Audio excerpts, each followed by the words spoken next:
Siéntese.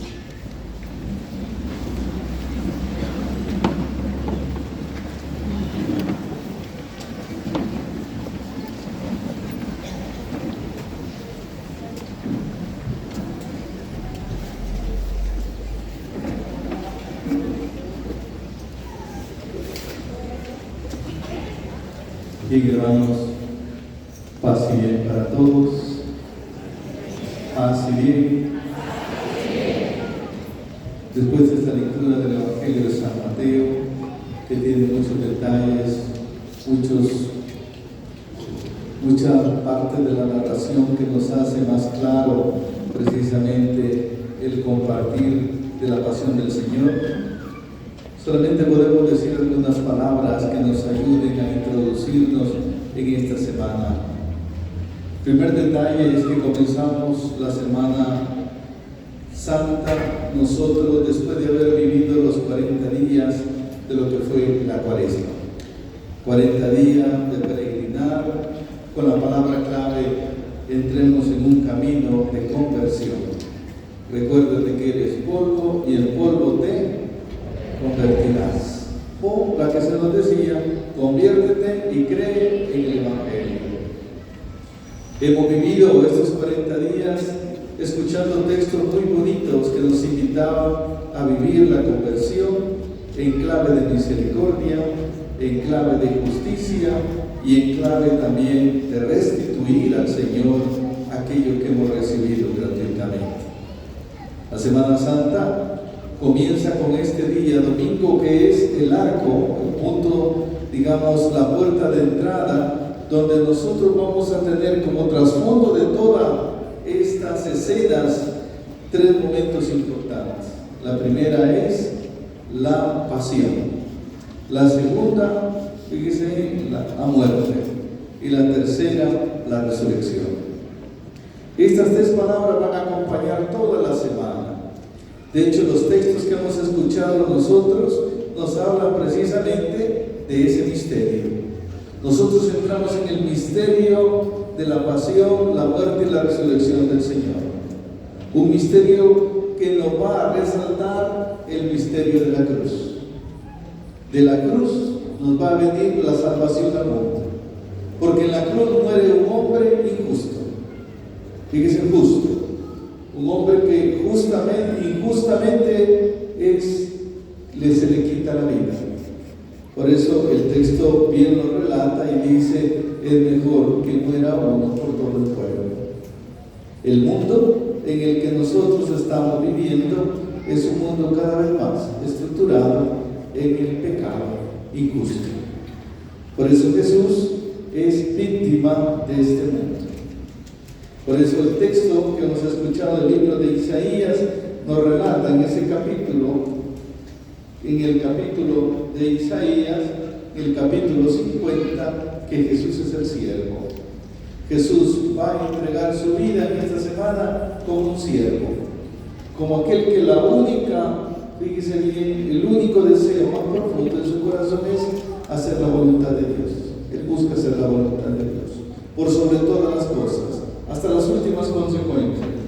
Y además, como nos relataba el texto de la carta a los Filipenses, es que Dios entrega a su Hijo de condición divina y lo entrega precisamente a ese siervo, haciéndolo semejante a nosotros, y se hace uno con nosotros.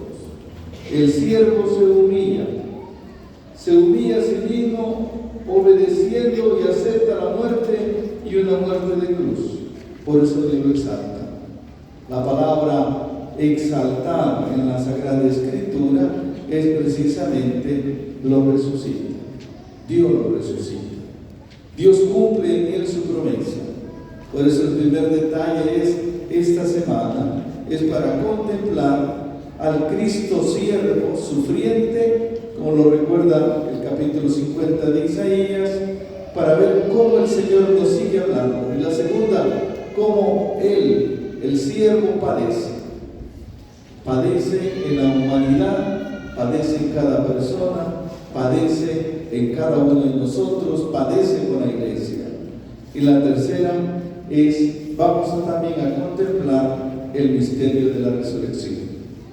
¿Cuáles son como los adjetivos con los cuales Jesús comienza esta semana y nos introduce a nosotros?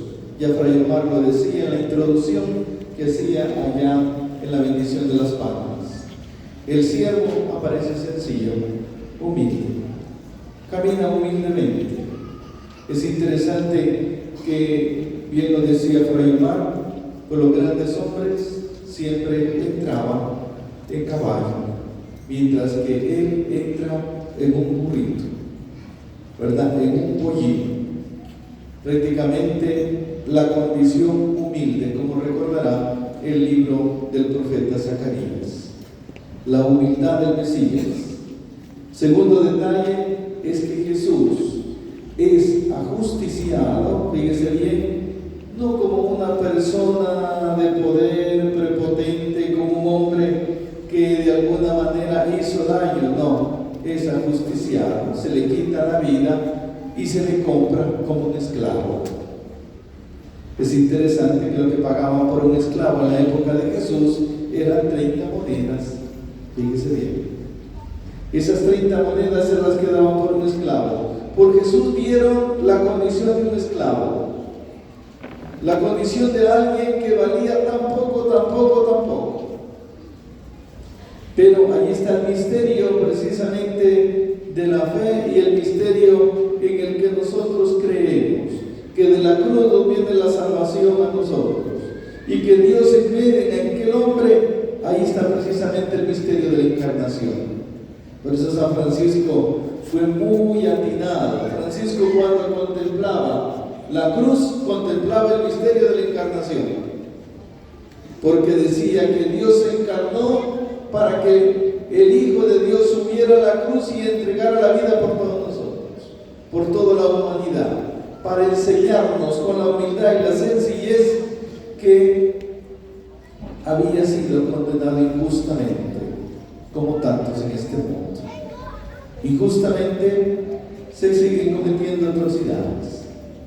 Por eso Jesús muere como un esclavo, un siervo sin palabras, un siervo sin voz ni voto, un siervo que no tiene nada que decir.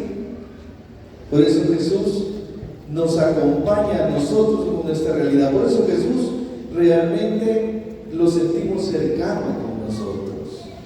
Y lo sentimos cercano porque nos acompaña. Vivió nuestra condición, nuestra vida y nuestra realidad. Y el segundo detalle, el tercer detalle con el que, además de morir como un esclavo o como un siervo, el tercer detalle es que hasta el último momento busca hacer la voluntad de Dios. En Jesús no hay medias tintas. Le dice: Señor, si es tu voluntad de que este cáliz no pase para hacer tu voluntad, que se haga lo que tú has dispuesto. ¿Qué hagas? Que se haga tu voluntad. Por eso hasta el último momento Jesús dice: Elohim, Elohim, lema sabachthani, ¿por qué me has abandonado? Pero se pone en las manos del Señor. El Evangelio de San Juan va a ser más expresivo y él va a decir: tengo sed, Padre, en tus manos encomiendo mi espíritu. Jesús ahora solamente dice: Señor, siento la angustia, el dolor, la tristeza, te siento lejos. Pero al final hay una frase que lo culmina todo, y es hermoso el Evangelio, más claro el Evangelio de Marcos. El centurión del Evangelio de Marcos dice: verdaderamente este hombre era Hijo de Dios. Y aquí lo dice también: verdaderamente era Hijo de Dios. Pero ya lo crucificamos. ¿Cómo anticiparnos a los acontecimientos y a las cosas de Dios? Yo creo que esta semana, este día, la palabra clave es contemplar, mirar, observar y ver cómo la vida de Jesús, su pasión, su muerte y resurrección iluminan mi vida y me hacen realmente interiorizar el misterio de mi fe. Hermanos, estamos recordando no solamente como un recuerdo año con año, sino que volvemos a vivir profundamente lo que nosotros queremos vivir en nuestra vida. El nacimiento de Jesús, la muerte de Jesús, la Eucaristía son momentos claves en la vida de todo creyente. Este año volvemos a hacer memoria. Memoria significa hacemos presente. Fíjese bien, por eso en la Eucaristía hay un momento en que nosotros hacemos memoria, el análisis de la Eucaristía. Hacemos memoria, hacemos recuerdo, porque el recuerdo y la memoria de Cristo resucitado, que padece muerte y resucita, alimentan nuestra fe. Y por eso estamos aquí esta mañana. Que viva Cristo Rey. Que viva nuestro Señor. Que el recuerdo de su pasión nos anime a nosotros a vivir con esperanza y a vivir esta semana con esperanza y con mucha fe. Pongámonos de pie.